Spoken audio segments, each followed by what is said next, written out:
So, do you remember that we were told that the way out of this pandemic was to get everyone vaccinated? That was what was going to keep us safe. That's what the vaccine is for. It's to stop the pandemic. Vaccinations are our armour. They help keep us safe. We need more people fully vaccinated across more suburbs and more age groups. As we do that, we will be in a better position to safely lift those restrictions that are the hardest to live with. But what I want to show you next was that literally what has happened to Canada is exactly what happened to those laboratory animals that were tested with the vaccine against the very first SARS virus, where it literally, that so-called vaccine ended up working as an anti-vaccine and made them more vulnerable to the disease than if they had not been vaccinated.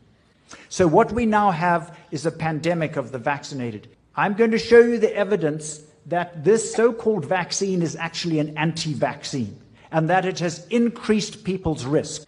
It increases your chance of getting COVID. If you are vaccinated, it means that you are less likely to catch the virus. It increases your chance of spreading COVID. The more people who are vaccinated, the harder it is for COVID to spread through communities quickly and find our most vulnerable. And it damages your immune system to such a degree that you have a higher risk of hospitalization and death. That means while we used to say that we needed to stay home to save lives, we now need to be vaccinated to save lives. And of course, that's what the narrative that the public health keep telling us, that even though they now admit it doesn't stop you getting COVID, it doesn't stop you spreading COVID, they say it'll keep you out of hospital, at least you won't die. People who are vaccinated will still get COVID-19. It just means that they won't get sick and they won't die. And I'm going to show you the evidence for why that is absolutely false. So this is a very important study that came out a few months ago from Cleveland, Ohio. This was a study done on healthcare workers, 51,000 healthcare workers that had had various numbers of COVID injections. And if you can see there are 5 lines there. The bottom of the graph is the passage of time, and they followed these people for 3 months to see who was getting COVID. And of course, the people that are getting COVID are the people who are spreading COVID.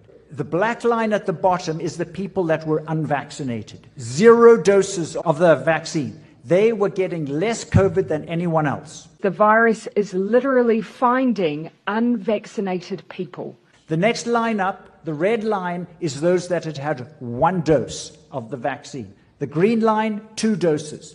The blue line, 3 doses. For anyone who is not vaccinated right now, unless you choose to be, you will not be able to enjoy the freedoms of other New Zealanders. And the top line, the brown one, were the people that had had the bivalent booster, the one that's supposed to keep you the safest. They were getting COVID more than anyone else. There was an absolute direct linear correlation that the more shots you got, the more likely you would get COVID and the more likely you would spread COVID.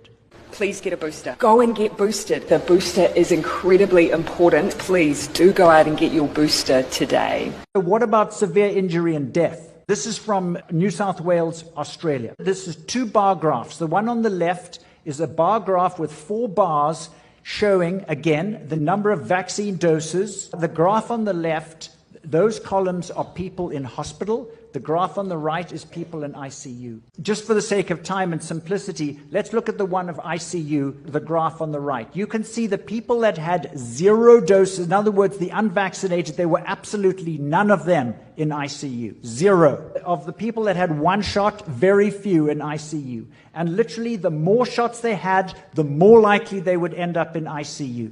It was an exact linear relationship. The more accumulated damage to your immune system from these boosters, the more harm that you would have from this disease. You know, the best protection that I can offer and that anyone can offer right now is a vaccination. This was functioning as an anti-vaccine, making you even more vulnerable. Very soon you won't be able to do many things that you love without being vaccinated, and I expect that will accelerate vaccinations. That is certainly our goal.